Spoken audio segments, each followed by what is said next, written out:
Hi, my name is Amber Oliver, and this is my final presentation project. I am doing case study number 1, is an adopted mother entitled to maternity leave, and I'm acting as legal counsel for Carol Fern, the employee. Next slide. So some case information. Carol has been employed with this company, Bainbridge, for 18 years. She's represented by Local 10 of the American Federation of State, County, and Municipal Employees. Her and her husband are adopting a 3-month-old baby. On April 27th, Carol requested 2 weeks paid vacation between May 2nd and May 17th. That request was granted. On the day before her return, she requested for a 6-month unpaid maternity leave. The Bainbridge Council rejected that 4-3 vote.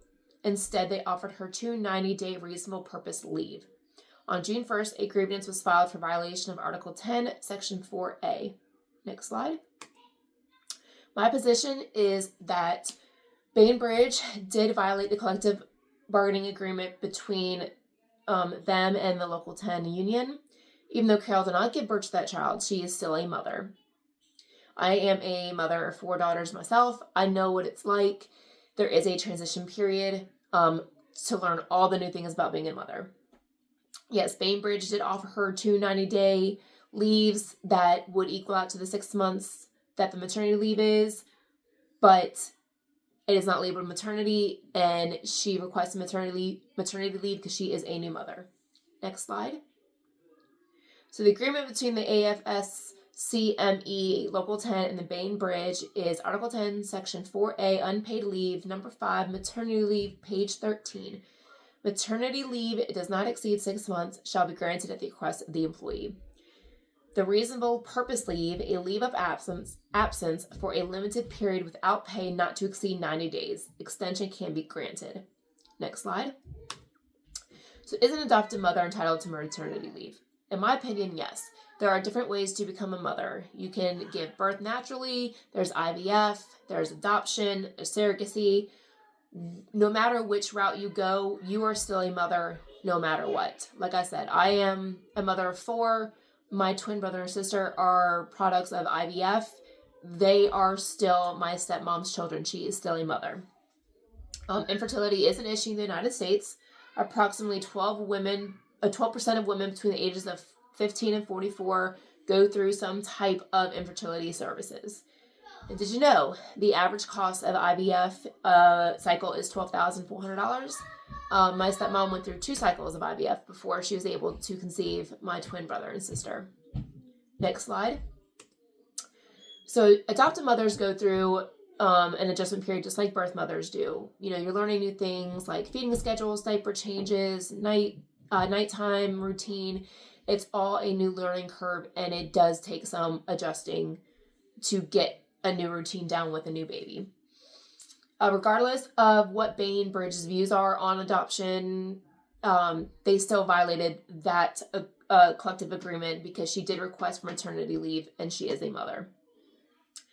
Women who benefited from maternity leave for the first time saw an improvement in labor markets. That was a study by Rosen in 2011, and employment rates also increased. Next slide. So there's a study done with 98 parents across several validated and self-reported measures, found that for people who received less than 12 weeks of paid maternity leave was associated with greater maternal depression, and they also dealt with quality of marriage. Their quality of marriage decreased as well with less than 12 weeks of maternity leave. There's also a survey done with 177 mothers who had to return to work full-time, found that with every additional week of maternity leave, there was a decrease in postpartum depression, which is a huge issue that mothers do that can suffer from. Next slide. So in India, there is a petition going on right now. There's a Section 5 for Maternity Benefit Amendment Act of 2017. In India, a woman can take 12 weeks of maternity leave if the child is under 3 months of age. So there's been a petition to change this because they state that it violates Article 19 1G of the Indian Constitution because it restricts the adoptive mother's ability to carry on her employment based on her child's age. It also is claiming discrimination because biological mothers can take 26 weeks of maternity leave while adoptive mothers can only take 12 weeks. And their biggest thing is if you only grant maternity leave to women who have babies less than 3 months of age, it is going to restrict people wanting to adopt older kids, any child over the age of 3 months old. Next slide. The transition to motherhood is a major developmental life event. Becoming a mother involves moving from a known current reality to an unknown new reality, which is extremely true. As I stated, I have 4 kids myself. I know what that transition is like. It can be very difficult finding that new routine to get down. So they also talk about different stages of becoming a mother. Stage 1 is the pregnancy, which obviously adoptive mothers don't experience. 2 is acquaintance, learning, and physical restoration. So both go through that. You are acquainting yourself with that new baby. You're learning and your new routine. The physical part, there's not a lot of sleeping at night, so you need that restoration. 3 is moving towards a new normal. Like I said, finding that new routine. And 4 is achievement for the maternal identity. You're going from your own self, you're only thinking about yourself or your spouse, to now you have another human being in your hands, and that is a big transition. Next slide. So in Switzerland, they did a study on where they mandated 14 weeks of maternity leave to see how it would affect women. They found that there was an increase in job continuity with the pre-birth employer in 2 to 3 years after that birth.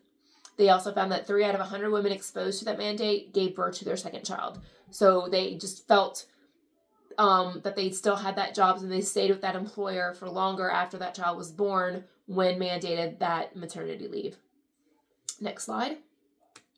So my plan of action is we would like to meet with Carol's supervisor and discuss why they would not give her the maternity leave, and they need to. If they don't, we'll go up the ladder. If there's still no compromise, then we will move to arbitration. And after the arbitrator gives their decision, then we would like the union and Bainbridge to discuss amending that maternity leave to add adoptive mothers to it. Next slide. So my conclusion is that we do not understand why Bainbridge rejected the maternity leave, but did offer the other leave. Are they discriminating against her because she's adopting and not giving birth to that child?